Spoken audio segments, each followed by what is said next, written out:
Утрово во 10 општински основни училишта на територијата на општина Газибаба пристигнала дојава за поставена бомба.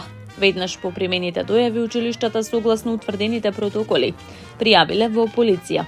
Часовите биле прекинати, а учениците заедно со наставниците оддалечени на безбедно надвор од училиштата. Градоначалникот на општина Газибаба Бобан Стевковски по информациите добиени од директорите разговарал со надлежните институции кои превземале активности за извршување на соодветни проверки, пошто било утврдено дека се работи за лажни дојави. Тимови од Министерството за внатрешни работи извршија соодветни проверки во сите основни училишта во Газибаба, каде утрово пристигнаа дојави за бомби. Утврдено е дека се работи за лажни дојави. Благодарност до министерот за внатрешни работи Панче Тошковски и до полициските службеници за брзата реакција. Во оние училишта каде има настава во втора смена, истата ќе се одвива согласно предвидените распореди за одржување настава. Благодарности до родителите за соработката и трпението, напиша Стевковски на социјалните мрежи.